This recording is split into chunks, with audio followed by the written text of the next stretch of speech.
Welcome language learners from all around the globe to Listen Up, the podcast that takes you on a captivating voyage through the English language.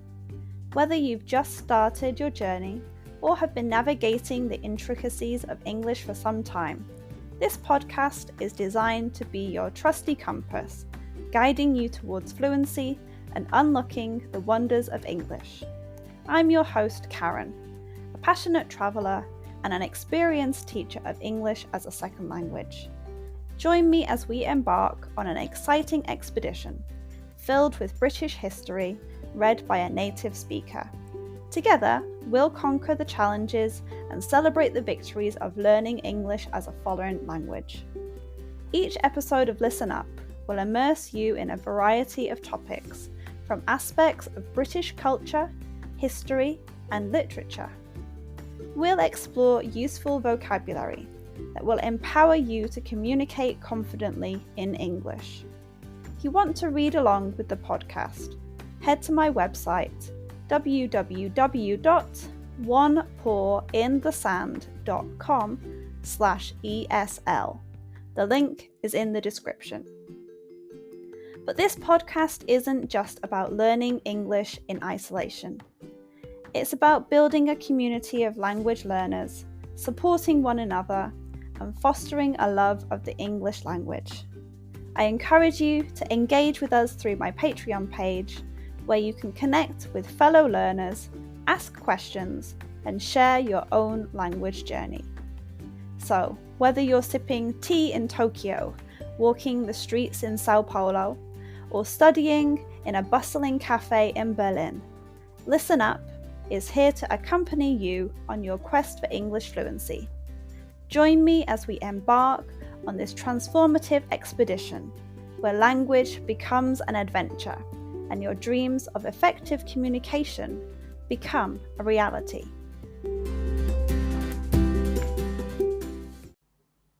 Today's episode is called Halloween. Welcome everyone to the best time of the year, for me. It's autumn, the air is cool, and everything turns colourful. Halloween is here. For many, it's a fun, mysterious night. To really understand Halloween, we should know where it comes from. Halloween used to be called Samhain. It connects ancient Celtic customs to our modern, spooky holiday. Samhain marked the end of the harvest and the start of winter. The Celts could feel the days getting shorter and the nights getting longer. They thought that on Samhain night, October 31st, the border between the living and the dead got thin. It wasn't about being scared, but more about respecting nature and life. They believed that spirits, even some supernatural beings, could visit the living on Samhain. The Celts would like big fires to help these spirits find their way and to protect the living. The fires made everything look strange and comforting. Wearing costumes, which we do on Halloween, comes from this belief too. People would dress up in animal skins to look like spirits. It was to be safe, not to be afraid. Now, we wear costumes to have fun and be creative. You can be anything you want, a witch or a pirate. These things like bonfires, costumes, and sharing food were part of the Samhain celebrations. They celebrated the circle of life and death. Over time, other cultures influenced these customs, such as Roman feasts and Christian celebrations, to create the Halloween we love today. Carving pumpkins is a big part of Halloween, but why do we do it? The tradition started with the story of Stingy Jack. He was tricky and cheated the devil. When he died, he couldn't go to heaven or hell, so he wandered the earth with a light inside a turnip.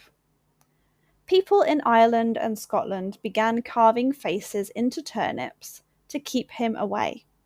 When they moved to America, they found pumpkins were even better for carving. And that's how we got the jack-o'-lanterns. The carved pumpkins also light the way for trick-or-treaters and add spookiness to Halloween. Trick-or-treating, when people go door to door in costumes for sweets, has a long history too. It came from ancient traditions of offering food to spirits. Over time, it became kids dressing up and asking for treats. It was meant to be fun and bring people together. Trick-or-treating increased during the Great Depression and World War II.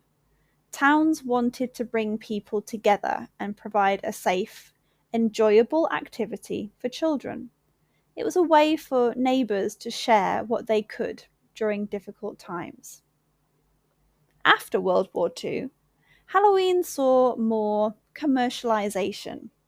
Sweet companies saw the holiday as a way to make money and began marketing specifically for Halloween, contributing to the association of Halloween with sweet treats.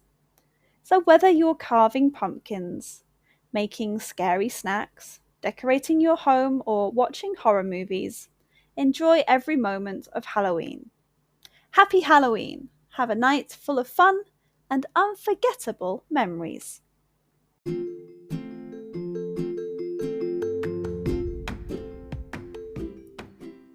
And that wraps up another episode of Listen Up. I hope you enjoyed learning about my topic today and practicing your English. Remember, the exploration doesn't have to end here.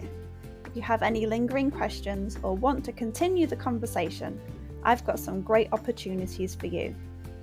First off, I offer private lessons for those of you eager to expand your knowledge further, whether it's practicing today's subject or exploring other topics. I'm here to guide you on your English journey. Reach out to me through my website or social media platforms, and let's embark on a personalised learning experience together. I have been involved with training people for more than 10 years. I've been teaching English as a second language for over a year, in which time I have taught over 500 students, many of whom are regulars. But wait, there's more! If you're a devoted fan of Listen Up and want to show your support, consider joining our Patreon community. Your contribution directly helps us bring you more episodes and maintain the quality of our show. Your support truly means the world to me, and we couldn't continue this podcast without you. So whether you choose private lessons or Patreon, or both, I look forward to staying connected and exploring the fascinating realms of English as a second language together. Thank you once again for joining us on Listen Up. Until next time, keep practicing.